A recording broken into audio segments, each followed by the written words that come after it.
Mesdames et messieurs, rebonjour et bienvenue pour cette nouvelle édition d'Autour du monde version Afrique. On commence tout de suite avec ce compte rendu. Le président Abdel Fattah el-Sisi reçoit le président de Burundi au palais de l'Ittihadiyya. Le président Abdel Fattah el-Sisi a reçu hier le président de Burundi, M. Évariste Ndayishimiye, au palais de l'Ittihadiyya où la cérémonie de la réception officielle a été tenue. Selon le porte-parole de la présidence de la République, la réunion a abordé des discussions séparées suivies d'autres élargies entre les délégations des deux pays. Et voici un compte-rendu signé Salih Hamedé Ayachel. Le président Abdel Fattah el-Sisi a accueilli mercredi son homologue burundais lors de sa première visite officielle en Égypte, exprimant sa gratitude pour les relations historiques étroites, la coopération conjointe et l'unité des visions qui unissent les deux pays frères.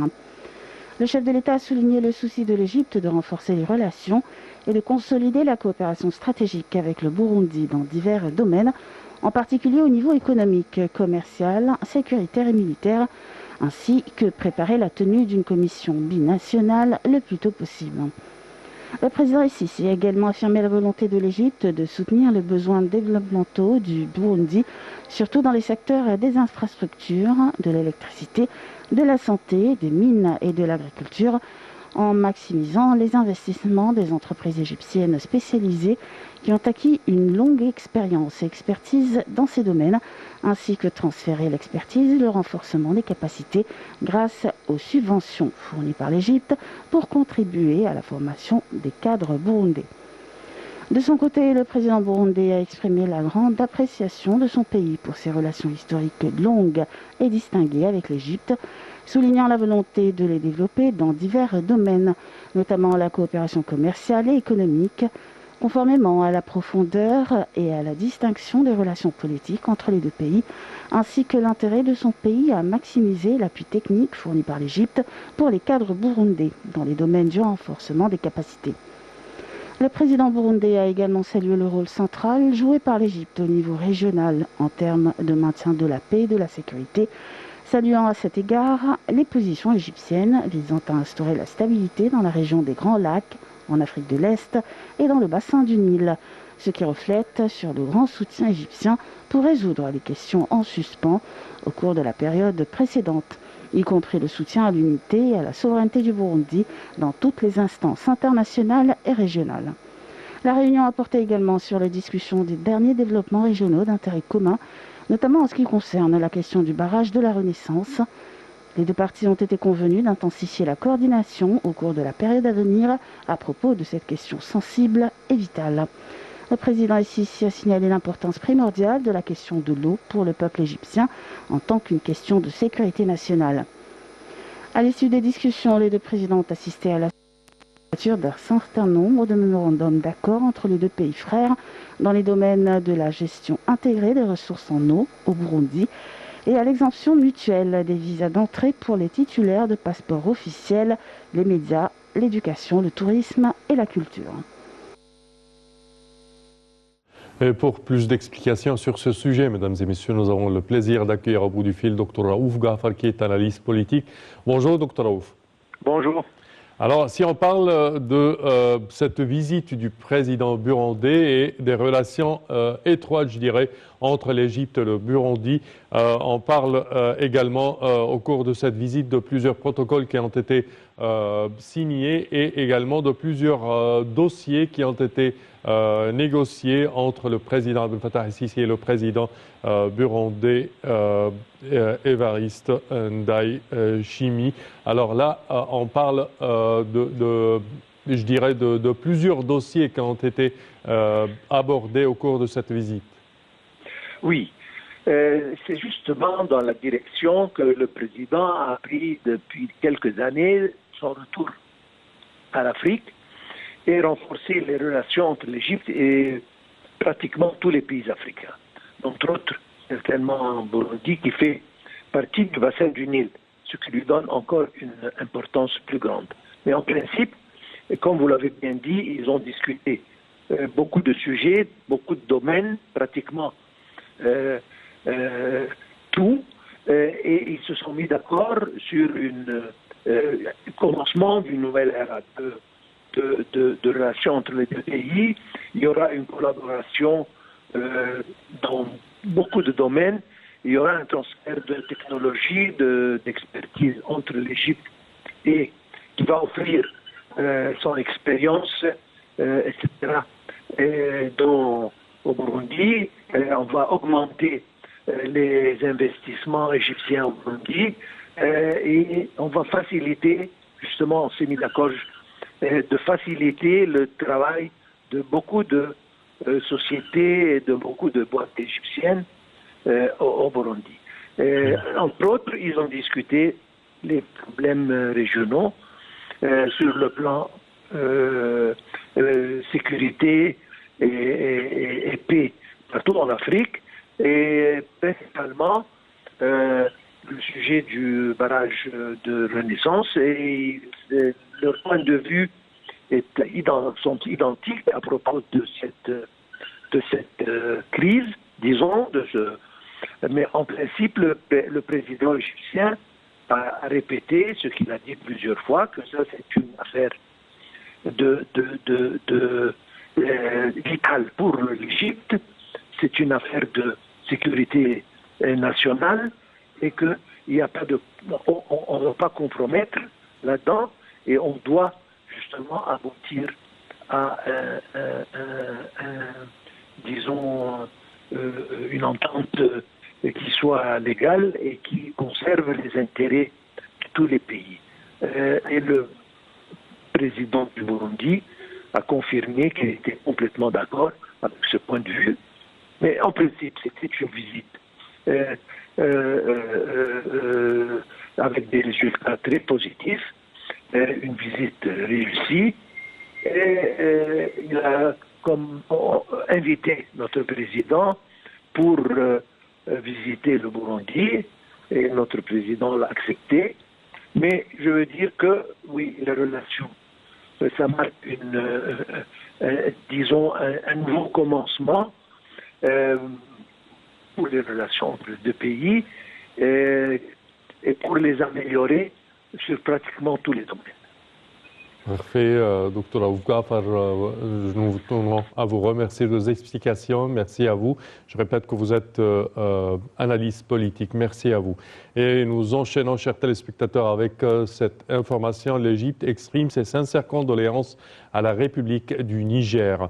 L'Égypte a exprimé ses sincères condoléances à la République du Niger et aux familles des victimes innocentes de l'attentat terroriste brutal qui a visé un nombre de villages du sud-ouest du pays, tuant plus de 100 personnes. Dimanche, des hommes armés non identifiés ont attaqué les villages dans la région de Taroua, tuant au moins 137 personnes, dont 22 enfants. Selon le Fonds des Nations Unies pour l'enfance, UNICEF, les attaques ont eu lieu alors que les habitants allaient chercher de l'eau. Dans une déclaration publiée mardi soir par son porte-parole, le secrétaire général de l'ONU, Antonio Guterres, a aussi fermement condamné l'attaque et appelé les autorités nigériennes à ne ménager aucun effort afin d'identifier et de traduire rapidement les auteurs en justice. Le chef de l'ONU a également demandé que des efforts accrus soient déployés pour protéger les civils. Dans une déclaration séparée, l'UNICEF s'est dit profondément choqué et indigné par l'attaque et a appelé toutes les parties à protéger les enfants et à les tenir à l'écart du danger. Et l'Égypte soutient toujours la Tanzanie dans le domaine de l'eau. L'Égypte continue à soutenir la Tanzanie dans le domaine de l'eau. C'est ce qu'a déclaré le ministre de l'Irrigation, Mohamed Abdelati, qui a présenté ses condoléances pour le décès du président tanzanien John Magufuli. 30 puits souterrains utilisant l'énergie solaire ont été forés et équipés pour fournir de l'eau potable dans les zones situées loin des cours d'eau dans 5 gouvernorats. C'est ce qu'a souligné M. Abdelati, ajoutant que des stages de formation ont été organisés pour le compte des cadres techniques du ministère tanzanien de l'eau afin de renforcer les capacités dans le domaine de l'eau et de l'irrigation. Et au Congo, l'opposition annonce un recours contre la réélection du président sortant. Au Congo, des candidats de l'opposition annoncent un recours contre la réélection pour un 4e mandat du président sortant réélu avec un score soviétique de 88,57%. Denis Sassou Nguesso n'est pas applaudi par tout le monde au Congo. Les opposants dénoncent un scrutin calamiteux avec comme point d'orgue la rapide publication des résultats provisoires intervenus mardi. Je cite, « Ce n'est pas en un jour qu'on peut compiler les résultats venus de tout le Congo. Il y a quelque chose qui étonne dans la plupart des résultats. On suit l'ordre de présentation des candidats sur le bulletin de vote, donc c'est quelque chose de préconçu. » C'est ce qu'a noté Mathias Zone, classé 3e avec 1,90% des suffrages, derrière le défunt Guy Bryce Parfait Colelas. Ce dernier, décédé dimanche des suites de la Covid-19, occupe la 2e place avec 7,84% des voix. Son allié, Jean-Jacques Yombi Opango, dénonce aussi la précipitation dans la publication des résultats. Au pouvoir depuis 36 ans, Denis Sassou Nguesso, 77 ans, surnommé empereur par ses pairs ivoiriens et guinéens, avait face à lui 6 candidats pour l'élection du 21 mars. Nouveau gouvernement en Côte d'Ivoire. La composition du prochain gouvernement d'Alassane Ouattara doit être dévoilée dans les jours qui viennent, mais déjà les noms de certaines personnalités sont cités avec insistance. Tous le reconnaissent, la mort brutale de Hamed Bakayoko le 10 mars a profondément secoué l'échiquier politique ivoirien. Mais comme l'explique une figure du gouvernement à la sortie du deuil national de 7 jours, décrété en l'honneur de l'ancien Premier ministre, la vie doit désormais reprendre son cours. Les spéculations vont bon train, mais les grandes lignes de la prochaine équipe gouvernementale se dessinent. L'effectif devrait déjà être réduit.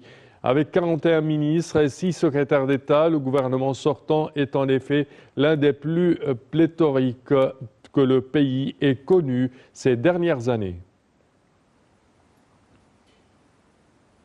Et au Bénin, c'est l'heure du choix. En lice pour un nouveau mandat lors de l'élection du 11 avril, le président Patrice Talon est la cible de virulentes attaques de la part de ses détracteurs qui passent sous silence son bilan. Le chef de l'État, le président Patrice Talon, pourtant régulièrement élu au suffrage universel et pestiféré désigné à tue-tête et à longueur de journée à la vindicte populaire. Les auteurs de ces diatribes sans fin ne réalisent même pas qu'en s'en prenant à cette manière au président, ils piétinent l'image même de ce pays qu'ils prétendent vouloir incarner. Et nous passons en Libye. La France va rouvrir son ambassade à Tripoli. La France va rouvrir son ambassade à Tripoli le lundi 29 mars. C'est ce que Emmanuel Macron a annoncé aux représentants du nouveau gouvernement de transition libyen qu'il recevait à l'Élysée mardi.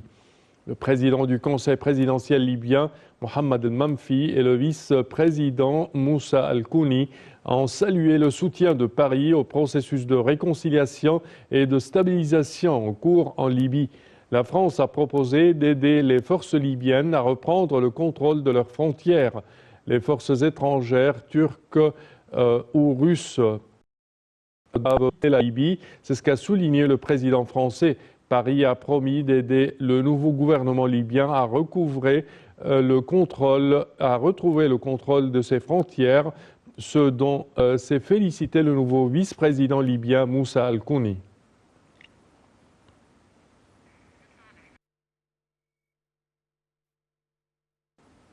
Et à présent, il est temps pour jeter un petit regard sur le monde.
تخطط العبرة فوق رؤوسنا نلعبوا الكورة. قدرتي تديها؟ الدنيا بتلاحق